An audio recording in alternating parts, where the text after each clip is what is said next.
Fecha a porta do teu quarto e ora. A paz do Senhor Jesus, seja muito bem-vindo a mais uma aula. Nessa aula de hoje nós vamos estar falando, nessa segunda aula, sobre o arrebatamento da igreja, né? Na aula anterior a gente falou sobre as duas ressurreições e agora a gente vai estar dando continuidade falando do arrebatamento da igreja. Na próxima aula a gente vai estar falando sobre a grande tribulação, né? E é importante que você pegue todos os passos para que você possa entender cada um desses pontos e fazer a ligação entre um e outro. Mas antes disso, vamos fazer uma oração e agradecer a Deus por este momento. Senhor, nosso Deus e Pai, nós te agradecemos por poder compartilhar um pouco mais da Tua Palavra, daquilo que o Senhor tem nos abençoado e nos dado entendimento.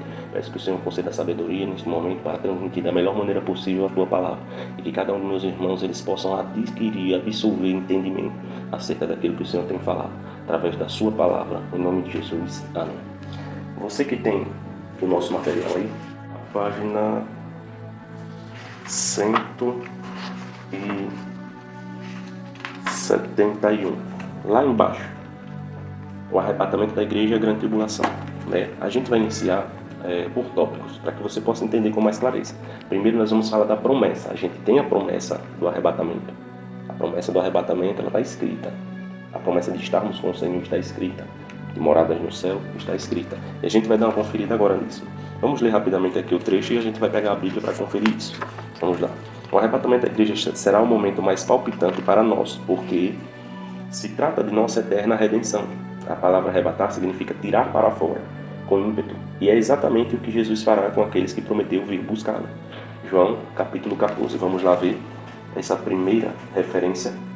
Pega a sua Bíblia no livro de João, no Evangelho. Evangelho de João, capítulo 14, versículos do 1 ao 3. Que vai falar o seguinte: Não se turbe o vosso coração. Credes em Deus, credes também em mim.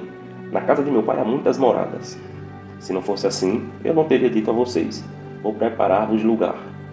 E se eu for e vos preparar lugar, virei outra vez e vos levarei para mim mesmo, para que onde eu estiver, estejais vós também. Ou seja, é o primeiro ponto. Mas vamos ver mais textos para que você possa compreender ainda melhor. 1 Tessalonicenses, capítulo 4. 1 Tessalonicenses, capítulo 4. Versículos 16 e 17. Do versículo 13 até o 18. Mas para o arrebatamento nós vamos falar só isso daqui que é mais rápido, você já leu. Muitas vezes a gente já falou, né, na aula anterior também, rapidamente sobre isso. Mas vamos lá ver isso aqui. Versículo 16 e 17. Porque o mesmo Senhor descerá do céu com alarido e com voz de arcanjo e com a trombeta de Deus. E os que morreram em Cristo ressuscitarão primeiro. A gente falou na outra aula. Primeira ressurreição. Eles ressuscitarão primeiro. Depois, nós, os que ficarmos vivos, seremos arrebatados juntamente com eles nas nuvens, a encontrar o Senhor nos ares. E assim estaremos sempre com o Senhor. Portanto, consolai-vos uns aos outros com essas palavras. Ou seja, console, conforte, conversem entre vocês e reafirmem essa palavra aqui, porque ela não vai cair por terra. Essa palavra veio do Senhor Jesus. E Paulo foi incumbido de transmitir para nós essa mensagem. O próprio Jesus falou das moradas aos apóstolos ali, falou também a Paulo. Mas vamos ver mais um texto que Paulo fala, que a gente já leu também, 1 Coríntios capítulo 15, para completar a promessa. 1 Coríntios capítulo 15, versículo 51 ao 53, que vai dizer o seguinte: Eis aqui vos digo um mistério, ou seja, estava encoberto até aquele momento o arrebatamento. Jesus, ele não tinha falado do arrebatamento nitidamente, claramente assim, abertamente nas Escrituras, até o início do ministério do apóstolo Paulo, porque era muito difícil para os judeus compreenderem isso. Mas Paulo recebeu essa missão e ele transmitiu para nós com clareza.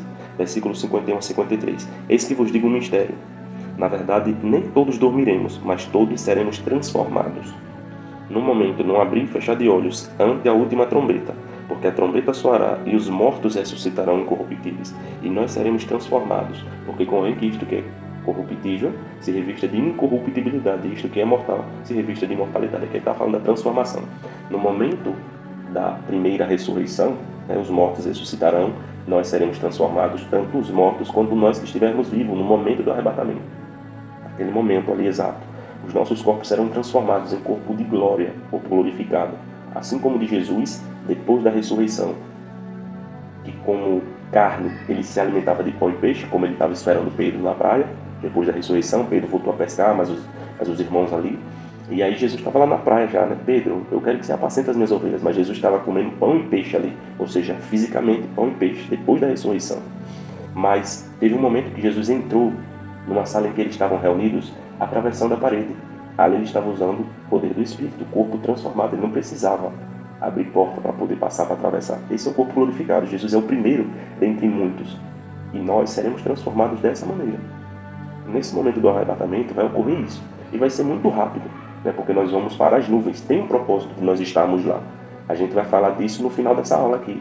Você vai entender melhor o porquê que nós seremos arrebatados. Tem um porquê por trás disso. Mas a início a gente tem a promessa. Tem essa promessa. João capítulo 14, 1 Tessalonicenses capítulo 4 e 1 Coríntios capítulo 15. A gente vai ficar por aqui na promessa. Tem mais textos, mas não vamos alongar tanto para que o vídeo não fique muito grande. Mas já deu para você entender que existe uma promessa acerca do arrebatamento. E a gente vai compreender cada vez mais. Existem algumas correntes de pensamento que pensam o seguinte. O midi-tribulacionismo. Essas pessoas, elas pensam no arrebatamento que ele vai ocorrer, mas que ele vai ocorrer no meio dos 7 anos da grande tribulação. A gente vai estudar a grande tribulação na próxima aula e você vai compreender melhor ainda. Eles pensam dessa maneira, de que a igreja, né, nós que somos crentes, que temos a promessa do arrebatamento, a gente vai passar pela metade da tribulação. E na metade da tribulação, quando iniciar a grande tribulação mesmo, né, que vai ser totalmente revelado, o diabo vai se manifestar claramente, não restará dúvida alguma para mais ninguém na face da terra, de que ele se manifestou querendo tomar o lugar de Deus aqui na terra, nas nossas vidas, mas vai ser somente para finalizar a derrota dele, que já foi decretada pelo Senhor. Ele já foi derrotado, ele não vai ser, ele já foi derrotado, Deus já decretou, o fim dele está próximo. Portanto, tem algumas pessoas que acreditam que vai ser no meio da tribulação, esse arrebatamento. Elas acreditam no arrebatamento, mas elas acreditam no meio da tribulação. Tem um pós-tribulacionismo. Tem as pessoas que acreditam que vai ser no final da grande tribulação, que a igreja vai passar por toda a grande tribulação, por toda ela, por todos os julgamentos, a ira de Deus sobre a face da terra. Tem pessoas que acreditam nesse ponto, né? Que a igreja, o corpo místico de Cristo, que é o corpo espiritual que nós somos hoje com Ele, na nova aliança que firmamos com Ele, pensam dessa forma. Teve uma corrente que eles pensam, né, que um arrebatamento parcial não é o que nós cremos, né? Estou falando a partir da minha fé e eu respeito cada uma dessas posições, mas arrebatamento parcial ele é um pouco parecido com o pré-tribulacionismo, é um pouco só. Só que dentro das afirmações deles tem o seguinte, que as pessoas elas vão ser arrebatadas, mas vai ser um pequeno grupo, né, seleto, os mais fiéis, ou seja, o quesito aqui para ser salvo é a fidelidade. É aquele crentão santarrão que vai ser. Os demais vão ser descartados. E não é dessa maneira que o Senhor julga. E você vai entender. Portanto, essa não é a corrente pré-tribulacionista. Selecionar, fazer a acepção de pessoas. Não. O Senhor deixou bem claro quem vai e quem não vai. E está escrito. Agora, o que o pré-tribulacionismo crê? Crê, primeiramente, na promessa que a gente já leu, né? Em João capítulo 14, 1 Tessalonicenses capítulo 4, 1 Coríntios capítulo 15, a promessa que foi feita para nós. E tem mais algumas coisas, vamos ler aqui para a gente entender como é que vai se dar esse momento do arrebatamento, né? E o pré-tribulacionismo. O pré-tribulacionismo, que é o que nós cremos, nós da Assembleia de Deus, e a grande maioria das igrejas pentecostais, não só aqui do Brasil, mas da América, né, e de todo o mundo, as igrejas pentecostais creem na doutrina do pré-tribulacionismo, que nós seremos arrebatados, tirados da terra e vamos estar nas nuvens com o Senhor antes da grande tribulação. A gente sobe e a grande tribulação começa, os últimos 7 anos, que serão os da grande tribulação. 3 anos e meio de falsa paz e 3 anos e meio de plena destruição, o julgamento, a ira de Deus sobre o ímpio, sobre aqueles que verdadeiramente não quiseram nada com Deus. Vai ser o derramamento da ira do Senhor. Mas vamos aqui para a doutrina pré-tribulacionista, para que você possa entender essa linha de pensamento. E nós respeitamos cada linha de pensamento, né? Ou seja, a fé, ela é sua e é você que decide o caminho. Mas nós, como cremos nessa doutrina, e ela está escrita, eu, como servo de Deus, eu tenho que propagar essa mensagem. E se você considerar alguns pontos pegando a sua Bíblia e lendo, talvez você se convença. E o meu objetivo não é convencê-lo, é apresentá-lo, mostrar para você que existe essa possibilidade e que cada uma das outras também existe, mas o que nós cremos é essa aqui. A doutrina do pré-tribulacionismo foi criada por John Nelson Darby, que mudou a visão escatológica de muitos ao ensinar que a volta de Cristo se daria em 2 etapas. 2 etapas, não são 2 voltas de Cristo. Cristo não vai voltar 2 vezes, ele vai voltar uma única vez, só que ele vai parar no meio do caminho. Para você entender mais fácil, com uma linguagem mais simples, ele vai descer, parar nas nuvens, levar a sua igreja da terra para as nuvens, e ali vai ocorrer algumas coisas que estão escritas ali. A igreja vai estar num momento de 7 anos ali, enquanto aqueles que não firmaram a sua aliança com o Senhor, não se colocaram de todo o coração diante do Senhor, apesar de Ele os chamar, eles vão estar aqui passando pela grande tribulação.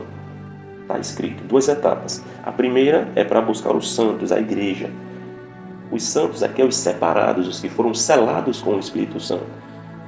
A noção de santo no texto aqui, que a gente está mencionando, está comentando, não é ser aquela pessoa perfeita, que não erra, que não comete nenhuma vírgula de erro. Não é isso que existe. O santo aqui significa ser separado, apartado do mal, selecionado por causa do sangue de Cristo, marcado, igual os hebreus lá, quando saíram do Egito, o umbral das portas estavam marcados. Aquelas famílias foram guardadas, preservadas da morte, preservadas da ira de Deus que caiu sobre o Egito e que irá cair sobre toda a terra naquele momento.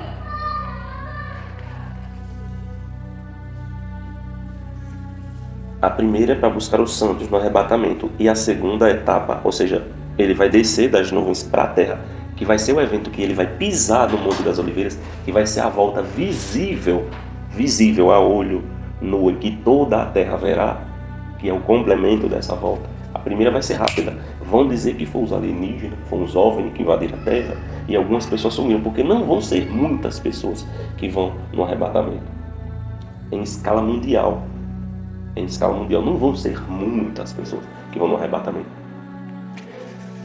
Porém, o complemento, após os 7 anos ali, é ele descer no Monte das Oliveiras, justamente com todos os que foram arrebatados, os que foram ressuscitados naquele momento, os que já estavam lá com o Senhor, né? Pessoas que já morreram, né, há anos atrás, que morreram ontem, que morreram hoje e que estão lá com o Senhor no paraíso. Ou seja, todos esses vão descer juntamente com ele ali no Monte das Oliveiras, de forma visível, e toda a terra verá verdadeiramente. A doutrina pré-tribulacionista nunca pregou de que Jesus não voltaria visivelmente. Ele vai voltar, só que a primeira etapa ele vai parar nas nuvens e ele vai completar após o tribunal que vai ser executado ali. A gente vai falar disso no final de aula, o tribunal de Cristo. Essa pausa nas nuvens é para um fim, é para o galardão dos santos, é para o julgamento das obras da igreja, e para que quando descer, para estabelecer o milênio, as coisas já estão tudo estabelecidas. Mas vamos lá, continuando aqui. Segundo esta interpretação das profecias bíblicas, em esses 2 eventos seria cumprida a Septuaginta, semana predita por Daniel. Daniel capítulo 29, Daniel capítulo 9, versículos 24 a 27. Vamos ver rapidamente. Essa doutrina aqui, essa profecia de Daniel, é a que fala da grande tribulação, que são os 7 anos que faltam dentro da profecia para completar o tempo para Israel. Vamos ver lá, Daniel.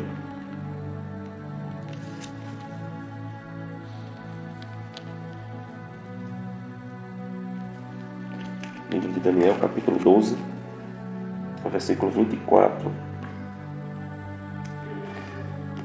Daniel 9.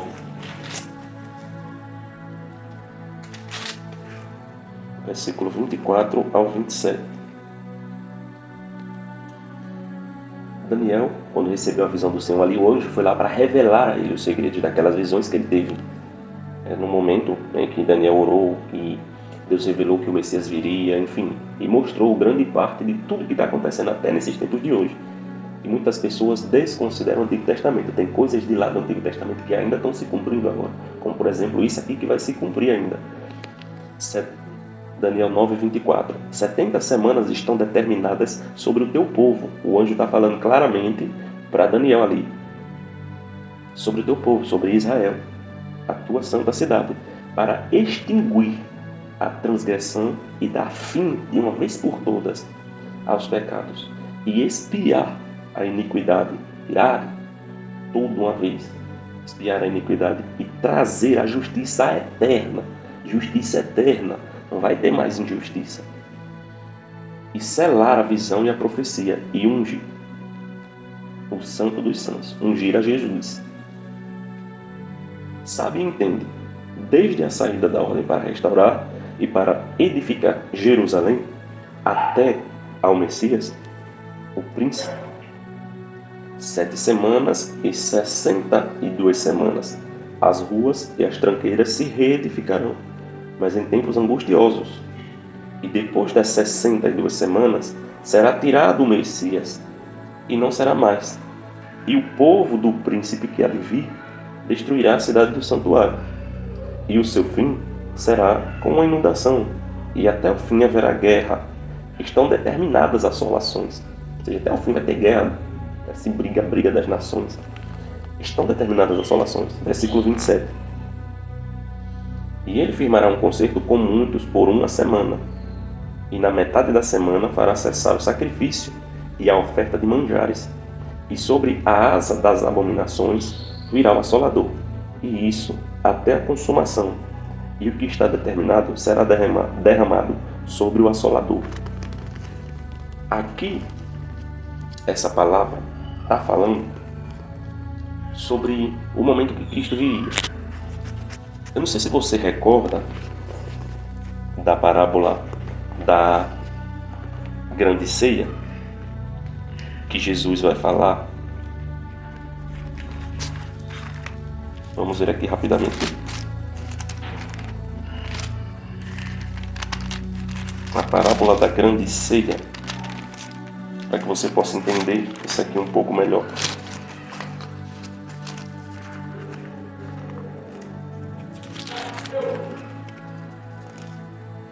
A parábola das bodas, Mateus capítulo 22, que vai dizer o seguinte: então Jesus, tomando a palavra, tornou a falar-lhes em parábolas, dizendo: o reino dos céus é semelhante a um certo rei que celebrou as bodas de seu filho e enviou seus servos a chamar os convidados para as bodas, e estes não quiseram vir.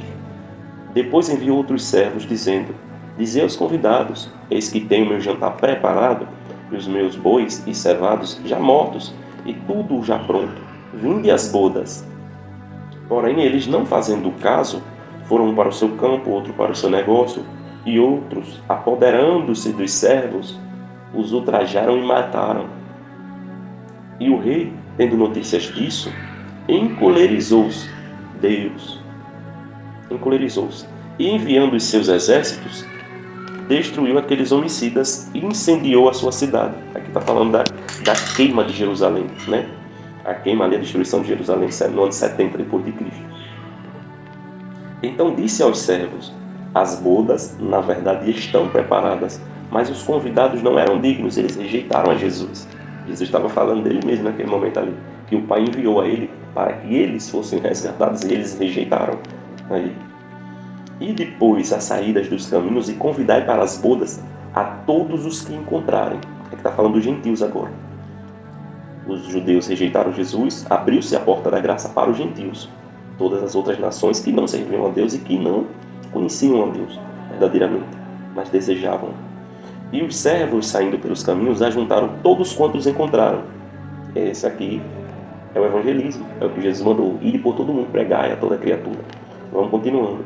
Tanto maus como bons. É por isso que Jesus chama presidiário, assassino, prostituta, bêbado, drogado. Tanto bons como maus. Pessoas que são boas também, pessoas que fazem o bem, pessoas que dedicam sua vida numa retidão. O Senhor chamou também essas pessoas, mas uma não pode ficar com raiva da outra, porque a outra foi chamada Deus é bom e a bondade é dele. Ele faz o que ele quiser. Ele é Deus. Nós não podemos impedir de ser bom, de resgatar alguém, tanto maus como bons. E a festa nupcial ficou cheia de convidados. Isso aqui está falando daquele dia que a gente vai estar lá, os 7 anos da boda, lá em cima, nas nuvens. E o rei, entrando para ver os convidados, viu ali um homem que não estava trajado com veste nupcial. E disse-lhe: amigo, como entraste aqui, não tendo veste nupcial? E ele emudeceu. Disse então o rei aos servos: amarrai-vos de pés e mãos, levai-o e lançai-o nas trevas exteriores. Ali haverá pranto e ranger de dentes, porque muitos chamados, poucos escolhidos. Jesus convidou várias pessoas para o arrebatamento, mas aqueles que rejeitarem, eles não terão parte. Isso aqui ocorreu determinante com os judeus ali naquele momento. Jesus estava falando ali de uma certa forma específica para eles, porque eles rejeitaram Jesus e blasfemaram contra o Espírito Santo. Isaías já falou lá atrás que eles iriam fazer isso. Isaías estava profetizando, Deus estava anunciando, mostrando que o próprio povo de Deus blasfemaria do próprio Deus quando viesse em pessoa para tirar todo o pecado. Mas eles fizeram isso e adquiriram sentença eterna, e é disso que Jesus está falando aqui no final. Mas para que você entenda isso aqui que a gente leu em Daniel, você consegue compreender agora um pouco melhor? Vamos ler novamente lá em Daniel, para que você possa ter mais clareza, lendo novamente. 70 semanas estão determinadas sobre o teu povo, sobre a tua santa cidade, para extinguir a transgressão e dar fim aos pecados, e expiar a iniquidade, e trazer justiça eterna, e selar a visão, a profecia, e ungiu o Santo dos Santos, ungiu a Jesus. Quando Jesus foi batizado ali por João Batista, recebeu o Espírito Santo, e Jesus se manifestou ali, e ali era o momento dele tirar todo o pecado. Quando ele morreu na cruz do Calvário, Jesus selou o pecado ali, cancelou o pecado, né? Mas para aqueles que creem, era para os judeus, mas eles rejeitaram. Jesus abriu a porta da graça para os gentios, mas também judeus que creram nele também foram salvos. A palavra vai dizer no livro de Romanos que Deus endureceu em parte uma parte do povo de Israel, está dura de coração, para não crer em Jesus, para que se cumpra a plenitude dos gentios, justamente para que os gentios entrem, para que as bodas fiquem cheias, pessoas boas quanto más, enfim, você já entendeu essa parte. E que essas semanas aqui de Daniel foram as 70 semanas, 69 se passaram, só a contagem de anos. A última semana foi aquele momento em que Jesus chegou ali e se manifestou, mas eles rejeitaram. E Deus apertou uma pausa no tempo para Israel. Deus apertou uma pausa no tempo para Israel. Essa última semana vai acontecer ainda. É exatamente a semana da grande tribulação. Nesse momento é que Israel vai ser envolvido e os olhos vão ser abertos de que o Messias já tinha vindo e eles estavam cegos, porque Deus endureceu o coração deles por causa do próprio pecado deles. Consegue compreender? E aí vamos lá. E depois das 62 semanas será tirado o Messias, não será mais. E o povo do príncipe que há de vir, esse príncipe que há de vir aqui, está falando aqui do inimigo que desceu para a terra aqui, e agora ele vai, o anticristo, destruirá a cidade santuário. O espírito do anticristo já age desde aquele tempo. O apóstolo João, ele falou nas suas epístolas, o espírito do anticristo ele já está operando no mundo. Ele já estava operando através da vida de Herodes e de muitos outros, Hitler, tantos outros aí. Ele operou através da vida dessas pessoas, ele manipulou essas pessoas para causarem muita destruição. Mas ele vai se manifestar em um determinado momento e só a igreja vai perceber isso. Aqueles que foram iluminados pela palavra de Deus. Veja só. E o povo do príncipe que há de vir destruirá a cidade do santuário, a queima lá, em Jerusalém, que Jesus já tinha profetizado também, que o templo seria destruído e ia cessar. E ele firmará um concerto com muitos por uma semana. Essa uma semana aqui é uma semana de anos, que é aquela conta daqui do livro de Daniel. Essa semana aqui são 7 anos. E na metade da semana fará cessar o sacrifício e a oferta. Nesta semana aqui vai ter um acordo de paz. Israel com muitas nações ali, como o versículo 27 está falando. Nós estamos em Daniel 9, versículo 27. Ele firmará um concerto com muitos por uma semana e na metade da semana fará cessar o sacrifício e a oferta de manjares, porque eles vão fazer o terceiro templo em Israel. Já tem toda a estrutura, e você sabe bem disso. Toda a estrutura já está montada e eles vão voltar a sacrificar animais como se fosse necessário. Só que Jesus já foi entregue diante de Deus lá naquela época e o pecado já cessou para os que creem no sacrifício de Cristo. E Deus não recebe, não aceita mais sacrifícios de animais. Eles vão fazer isso em vão por causa da cegueira que está em seus olhos. E aí veja, eles vão reedificar o templo e aí vão voltar a sacrificar. Na metade dos 3 anos e meio, o anticristo, que já está ali envolvido com eles, já está governando grande parte da terra, na metade, isso aqui já é tudo grande tribulação. Esses 3 anos e meio inicial, que é o firmamento do acordo de paz entre Israel e aquelas nações que estão em guerra com ele ali, Irã, Iraque, aquelas nações ali vão entrar com o acordo de paz. Vai ser um líder que vai ser levantado, que ele vai tomar a frente dessa pauta. Nunca conseguiram esse acordo, mas esse que vai ser o anticristo, ele vai conseguir esse feito. O templo vai ser reedificado, vão voltar a sacrificar, só que na metade desses 7 anos, ele vai fazer cessar e vai solicitar adoração para ele mesmo. E fará cessar o sacrifício e a oferta de manjares. E sobre a asa das abominações virá um assolador. E isso até a consumação. Ou seja, os últimos 3 anos e meio vai ser o dia da ira do Senhor mesmo, que vai derramar sobre toda a terra para destruir todo o mal, todo o pecado. E o que está determinado será derramado sobre o assolador. Quando Jesus pisar no Monte das Oliveiras, ele vai destruir o inimigo com o sopro da sua boca. Naquele momento ali que vai acabar de vez com tudo. E o milênio iniciará. Na segunda vinda visível de Cristo, quando ele pisar no Monte das Oliveiras. Ali vai se completar a obra da redenção. E aí nós reinaremos com ele 1000 anos. Essa parte você entendeu, né? Da grande tribulação. E a gente vai falar disso na próxima aula, mas eu só falei assim para que você entendesse essa parte de que nós temos a promessa de subir para os céus, pausar lá no meio e depois acontecer essas coisas que eu estou falando e você vai entender melhor. A gente está falando que vai ser removida da terra. Tem um texto que vai falar ainda melhor, que é aqui em 2 Tessalonicenses, capítulo 2, versículo do 3 ao 8, que o Espírito Santo vai ser removido antes do anticristo ser revelado. Quando ele for ser revelado, a igreja vai subir da terra junto com o Espírito Santo. Junto com o Espírito Santo. Vamos ver aqui rapidamente. 2 Tessalonicenses, capítulo 2, versículo 3 ao 8. A vinda de Cristo será precedida de manifestações do anticristo. Vamos ler do versículo 1 adiante. Ora, irmãos, rogamo-vos pela vinda de nosso Senhor Jesus Cristo e pela nossa reunião com Ele. Veja que as palavras são claras, reunião lá nas nuvens. Que não se movam facilmente do vosso entendimento, nem se perturbem, quer por espírito, quer por palavra, quer por epístola, como de nós, como se o dia de Cristo estivesse já perto. Ou seja, não fiquem atribulados. Os irmãos de Tessalônica naquele tempo estavam sendo atribulados por uns desviados da igreja ali, que estava dizendo que o arrebatamento já tinha acontecido, que isso era besteira, que não ia acontecer mais. Mas Paulo estava dizendo, olha, o dia do Senhor vai vir, a gente vai ter uma reunião com ele nas nuvens, mas não se preocupem tanto demais assim com isso não, porque o Senhor disse, não se preocupe com o dia nem a hora. Façam as coisas que eu mandei vocês fazerem, e ele faz a parte dele. No dia que for acontecer, o Senhor vai nos tirar da terra. Aí agora vai entrar mais no texto.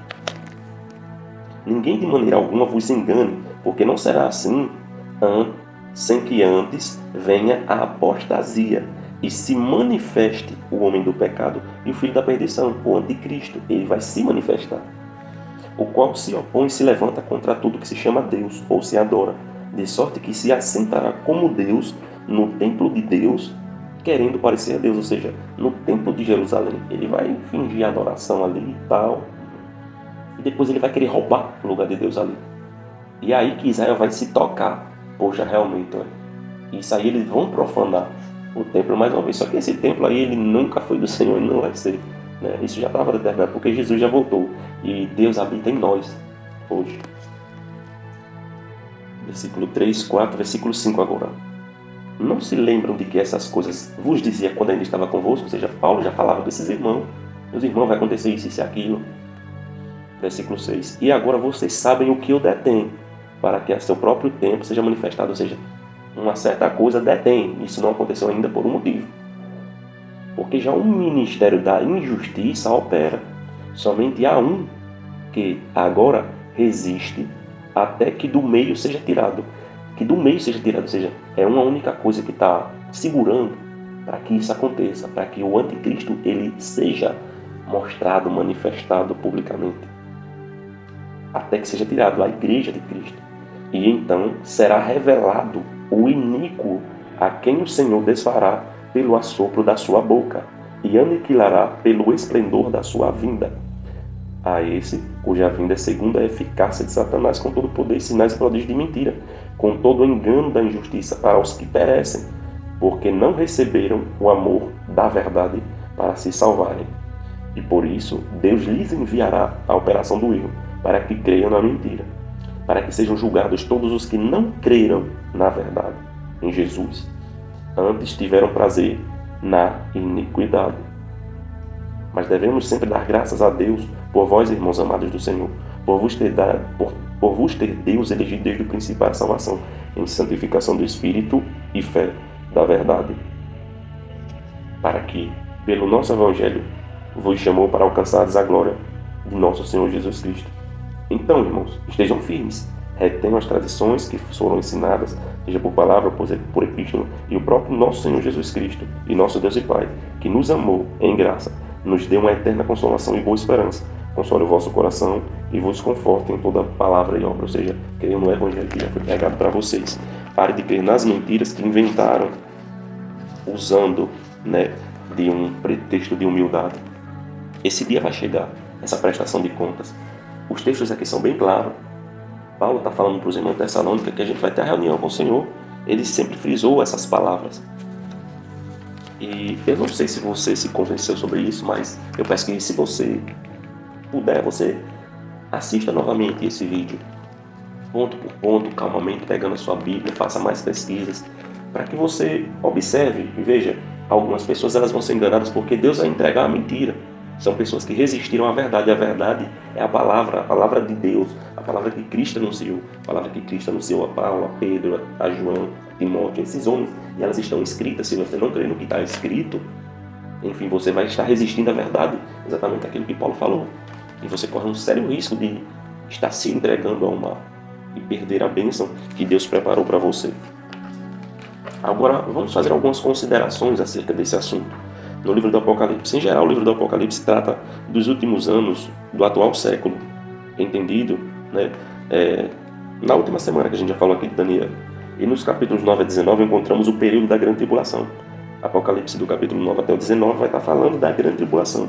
E é de se admirar que nenhum desses trechos a igreja seja apresentada passando pela grande tribulação. E a gente acabou de mencionar ali, que seja retirada da terra. Acredita-se que os 24 anciãos sentados sobre os tronos em volta do trono de Deus, em Apocalipse 4, versículo 4, representam a igreja arrebatada.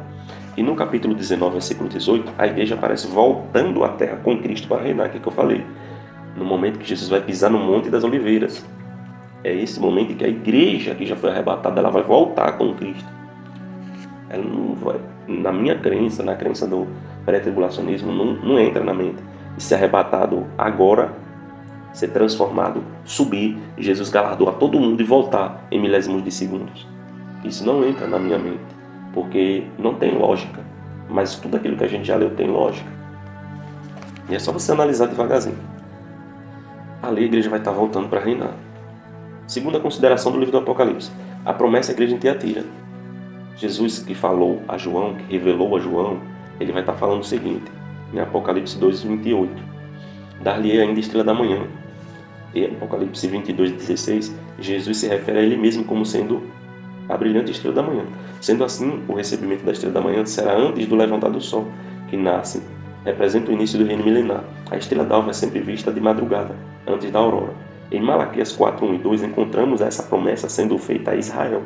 E esse nascer do sol para Israel, só que Israel rejeitou, ocorrerá logo após a noite mais escura na história de Israel, que é a grande tribulação. Assim, quando esse novo dia, o milênio, se despontar, a estrela da manhã já terá aparecido e a igreja terá sido escolhida à presença de Cristo para com ele participar da inauguração do reino, que será o sol da justiça.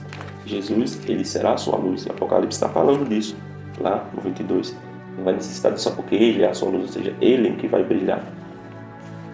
Terceira consideração do livro do Apocalipse, a promessa à igreja em Filadélfia. Promessa, porque guardasse a palavra da minha perseverança, ou seja, perseverar até o fim e será salvo, também eu te guardarei da hora da provação que é de vir sobre o mundo inteiro. Apocalipse 3:10. Ele não está dizendo na hora, lá no meio da provação que vai vir no mundo. Ele está dizendo da. Da significa que você vai ser tirado. Vai ser tirado. Como, por exemplo, muitas pessoas fazem a analogia da vida de Ló, por exemplo. Deus determinou o juízo sobre Sodoma e Gomorra e o anjo tirou Ló dali e botou nas montanhas. Muitas pessoas acham isso, que vai ocorrer isso na grande tribulação. Vai ocorrer para os que não foram arrebatados. O Israel de Deus, que vai ser salvo no último dia, porque eles vão reconhecer que Jesus era o Messias. Depois de todo o erro que Satanás vai operar diante dos olhos dele, toda a abominação, tudo vai ficar claro. Aí eles vão se arrepender de todo o coração e dizer: poxa, a gente rejeitou o Messias. Os cristãos pregaram a vida toda e a gente não creu. E nosso coração estava tão duro, a gente não conseguiu ver. Então Jesus salva a gente, salva Deus a gente. E aí é nesse momento que Jesus vai pisar no Monte das Oliveiras para salvar Israel, para livrar Israel. Nesse sentido aí, é o livramento de Israel. Mas nós estamos falando da igreja, que somos eu e você hoje, enquanto o Espírito Santo está aqui. E essa promessa vai ser tirada, né? Também eu te guardarei da hora da provação que há de vir sobre o mundo inteiro. A grande tribulação. A igreja de Filadélfia é vista profeticamente como sendo a igreja do arrebatamento, que será arrebatada antes da tribulação, pré-tribulacionismo. Quarto tópico que a gente vai estar falando aqui agora, para você ter uma noção ainda melhor sobre o livro de Apocalipse, né? Que ele fala sobre isso, nos últimos dias, que é o que a gente está vivendo. A grande tribulação é um período de juízo, E a igreja não está destinada a nenhum juízo divino. Vamos conferir isso. Pegue sua Bíblia, rapidamente.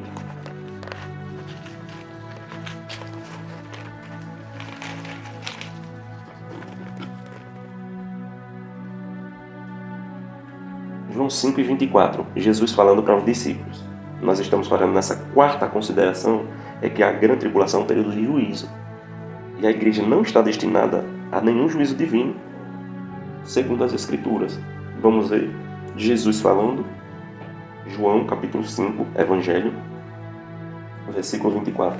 Na verdade vos digo que quem ouve a minha palavra e crê naquele que me enviou, tem a vida eterna e não entrará em condenação, mas passou da morte para a vida. Passou da morte para a vida. Ou seja, não vai ser condenado, não vai ser julgado com os ímpios. 1 Tessalonicenses 1:10. Vamos lá novamente, Tessalonicenses, capítulo 1, versículo 10.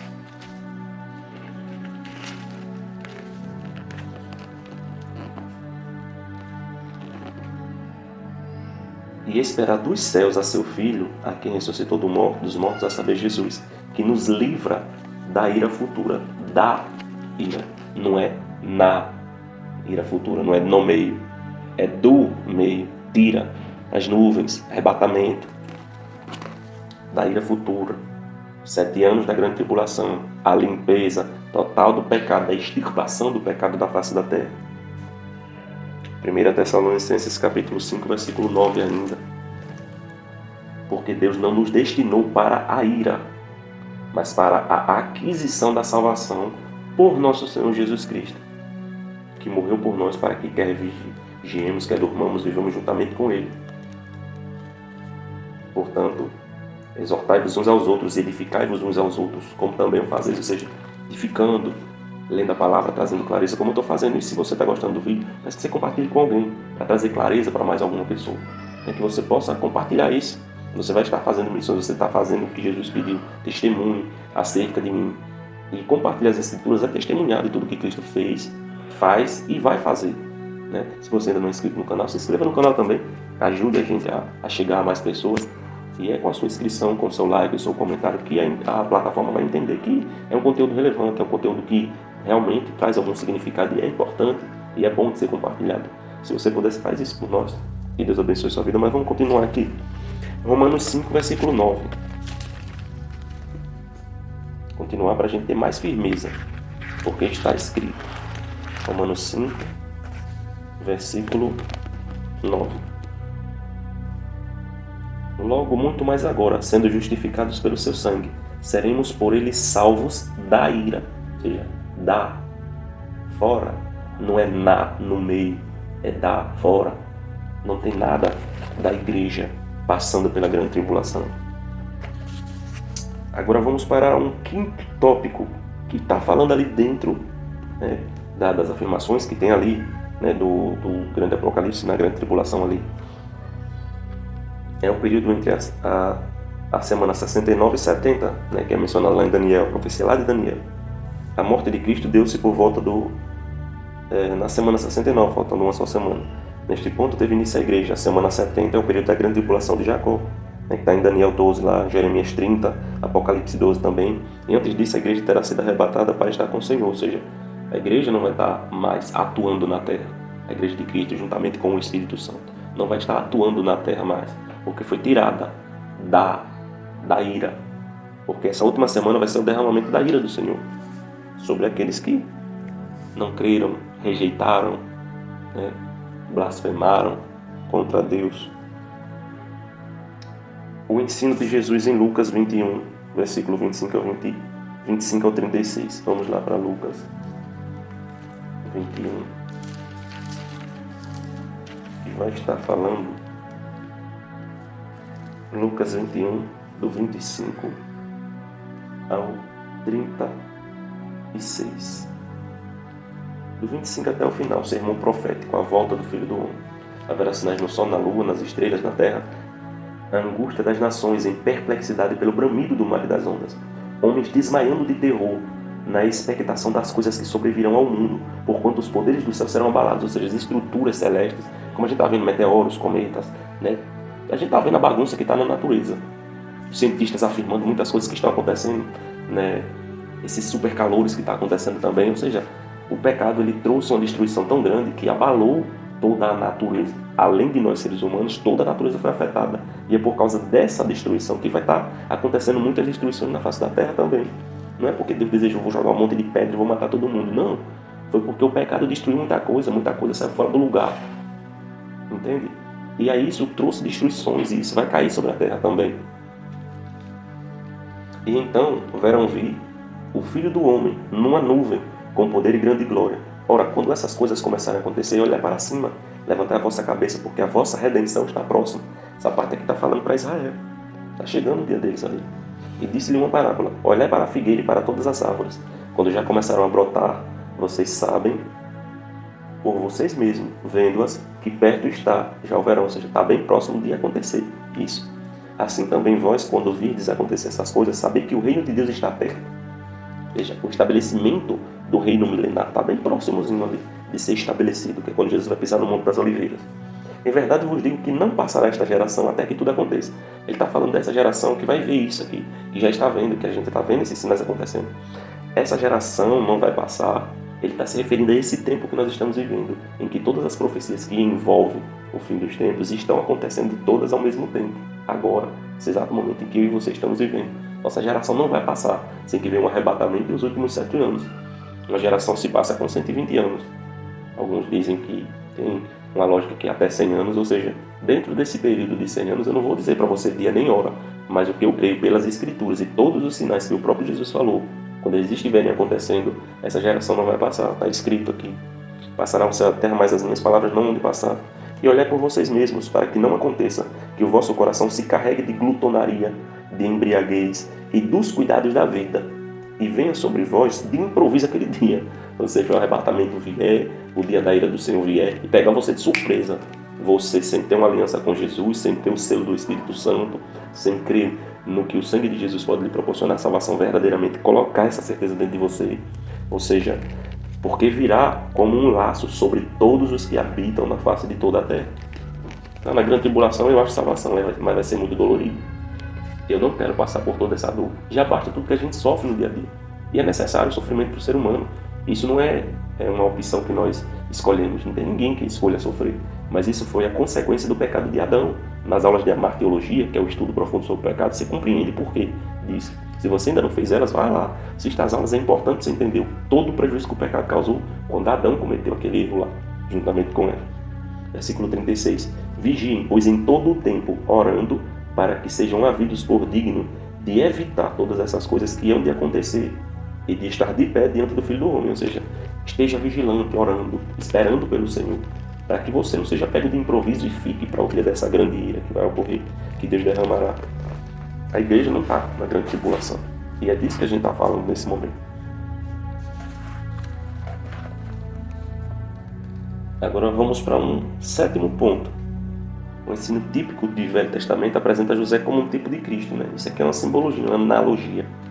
Ele casou-se com Azenate, uma gentia, ou seja, José não casou com uma mulher israelita. Ele casou com uma mulher egípcia, ou seja, uma mulher gentia, naquele momento da história de Israel. Durante o tempo de sua rejeição, porque ele foi rejeitado pelos irmãos. José foi rejeitado pelos irmãos dele. Jesus foi rejeitado pelos irmãos dele, os israelitas. Por parte de seus irmãos, os 7 anos da fome.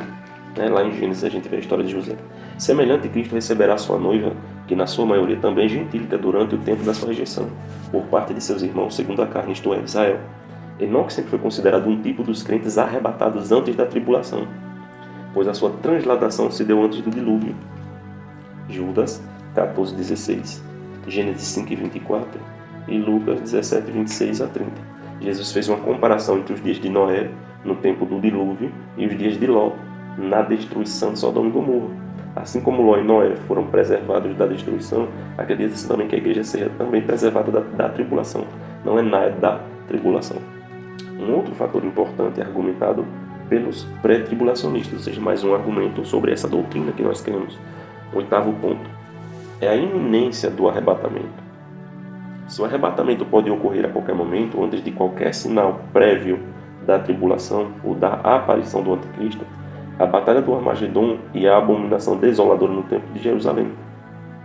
Ou seja, se o arrebatamento pode ocorrer a qualquer momento antes de qualquer sinal prévio da tribulação ou da aparição do anticristo, a batalha do Armagedon e a abominação desoladora no templo de Jerusalém.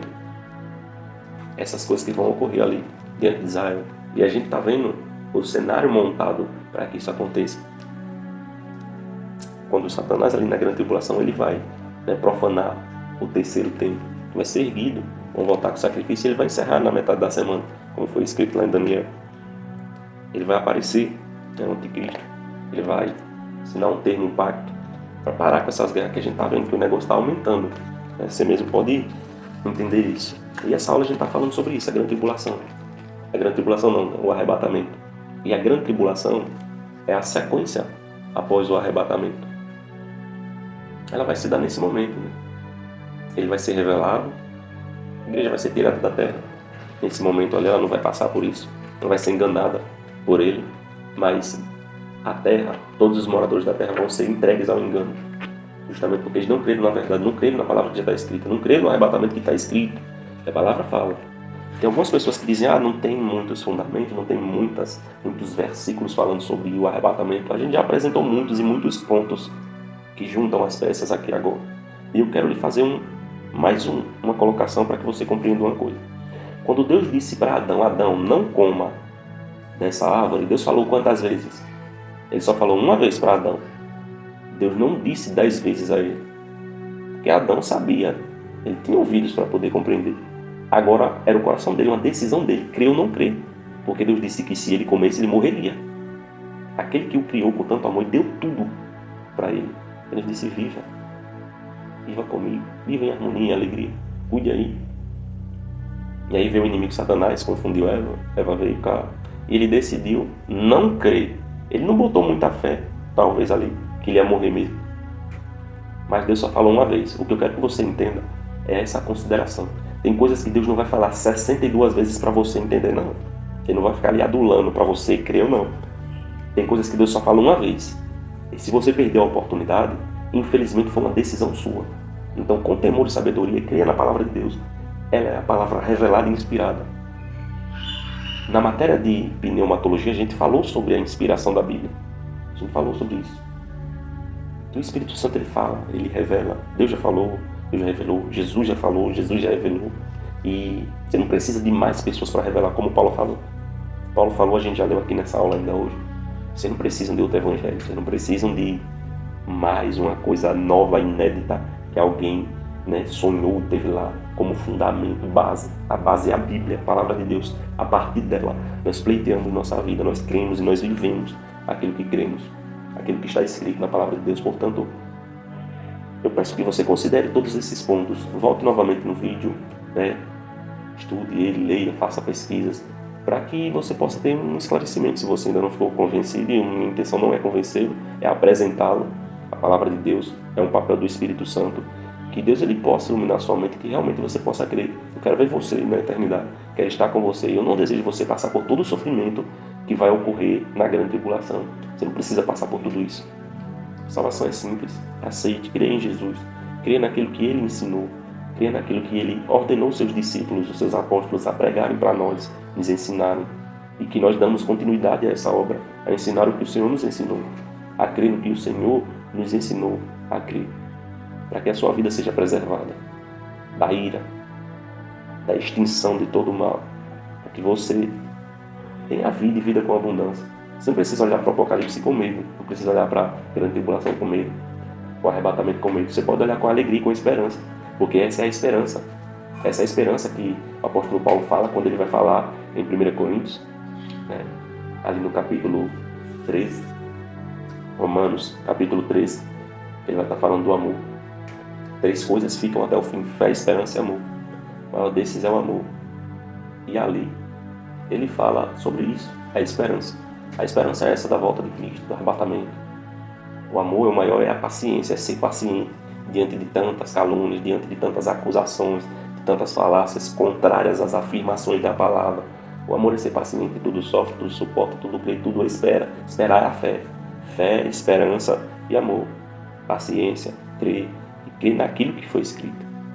Tenha certeza e convicção disso, né? Que Deus ele guardará você e sua casa. O apóstolo Pedro ele fala: há um certo homem que diz: o que é que eu posso fazer para ser salvo?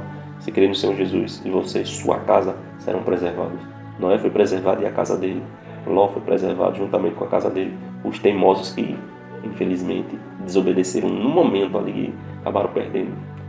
Mas Deus ele tem esse cunho, esse perfil, essa bondade, essa misericórdia de quando alcançar a sua vida, alcançar a sua casa.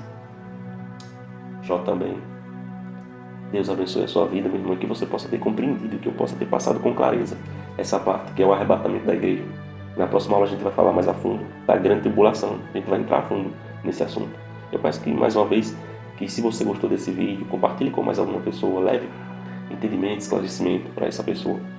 Que Deus em Cristo lhe abençoe e até o próximo vídeo. Tchau, tchau, fique na paz.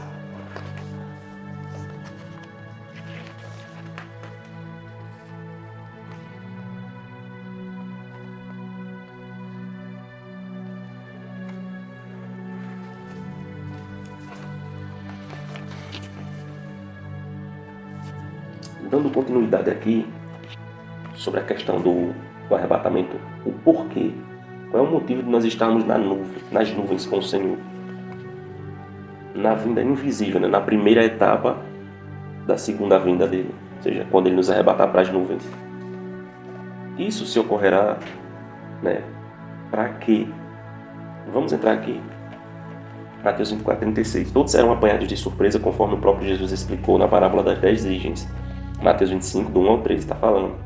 Todas as virgens eram virgens, todas esperavam o noivo, todas dormiram, todas tinham lâmpadas, todas se levantaram, prepararam as lâmpadas, mas somente 5 tinham azeite no reservatório.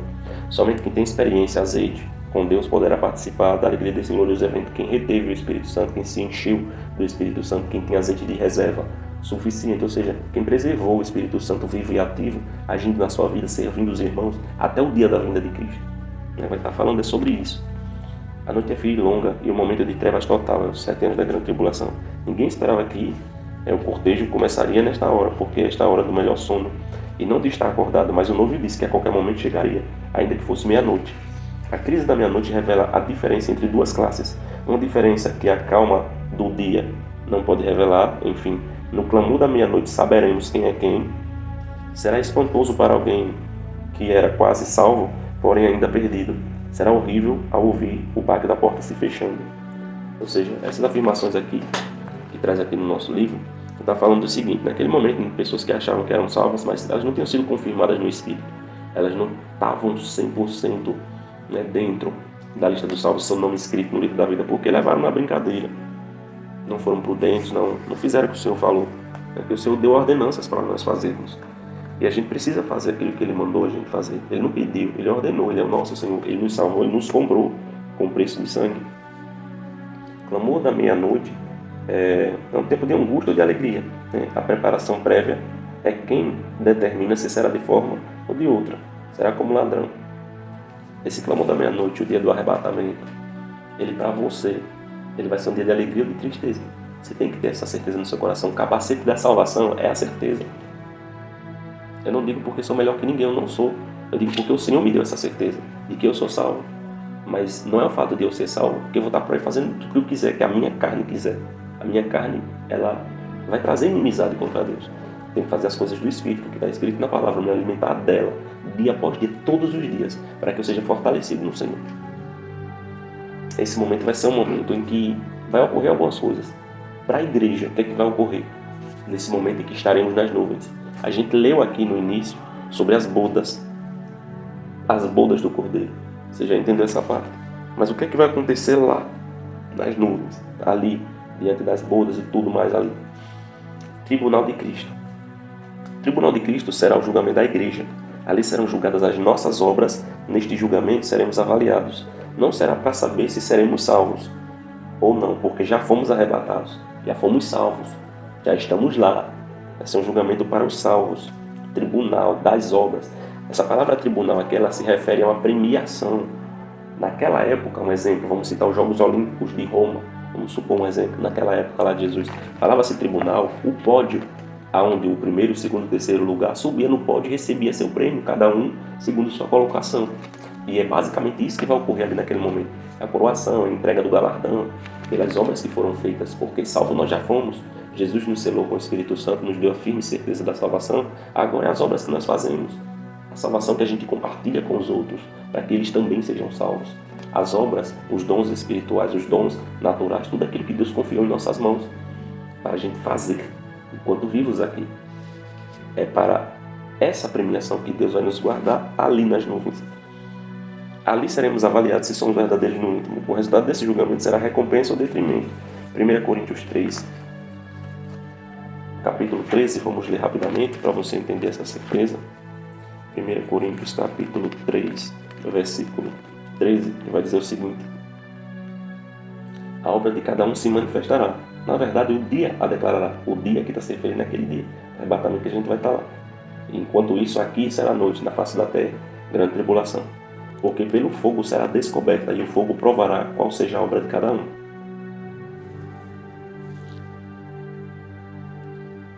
12, 13, versículo 14. Se a obra que alguém edificou nessa parte permanecer, esse receberá galardão.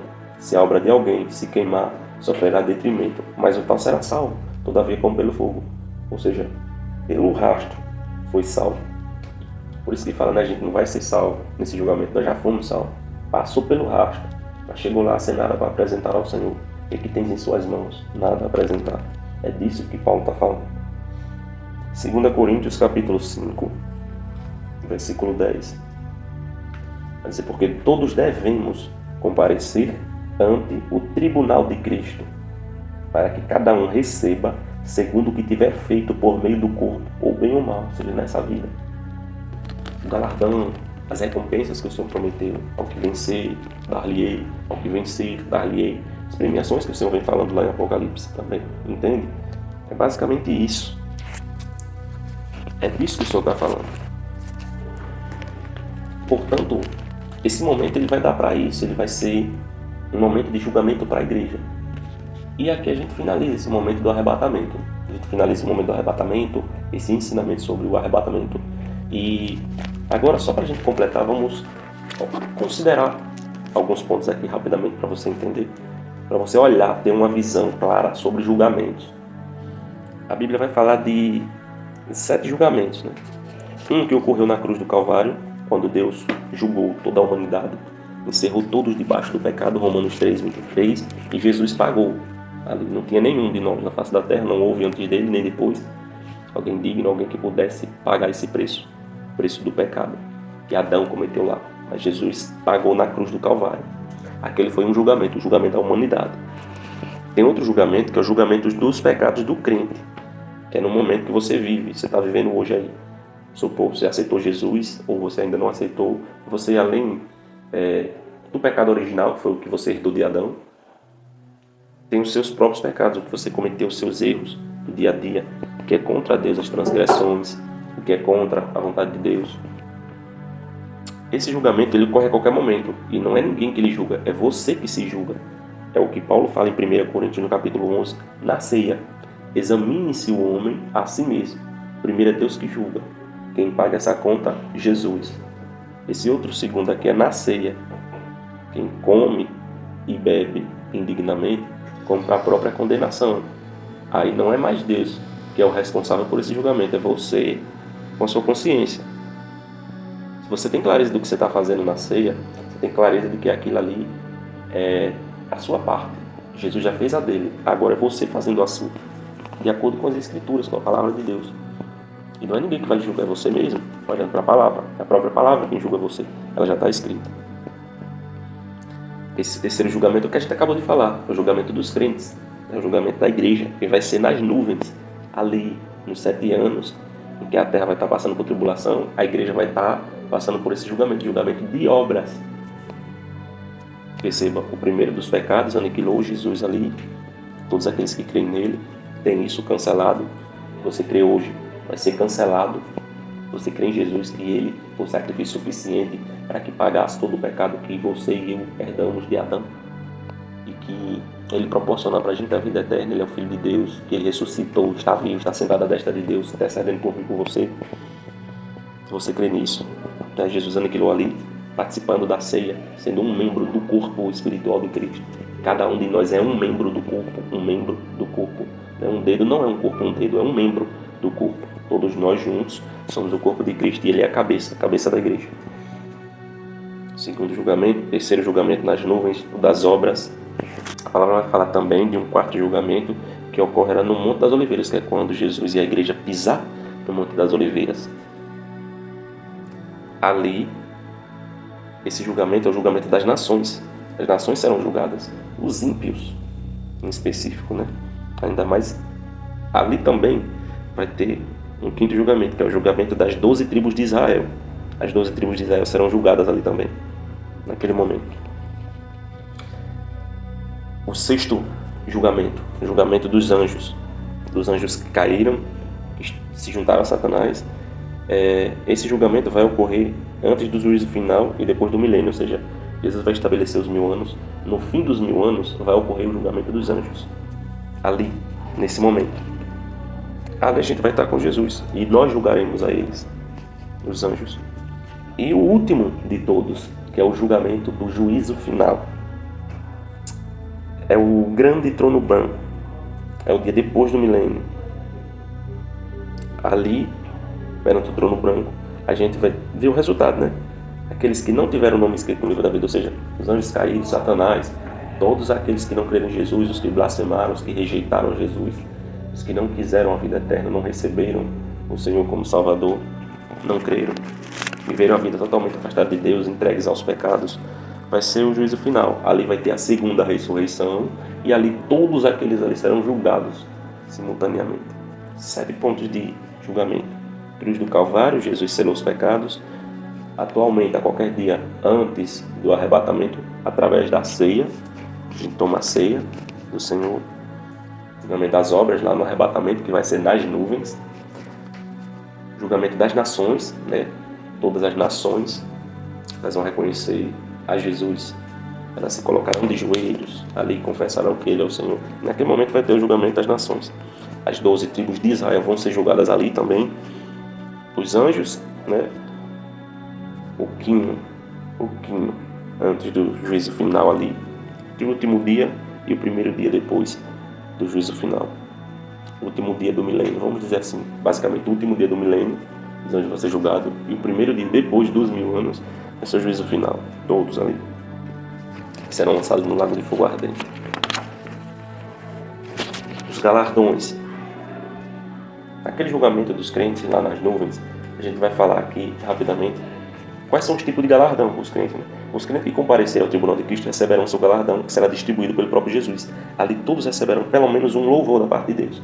Eis que cedo venho, e o meu galardão está comigo para dar a cada um segundo sua obra. Apocalipse 21:12.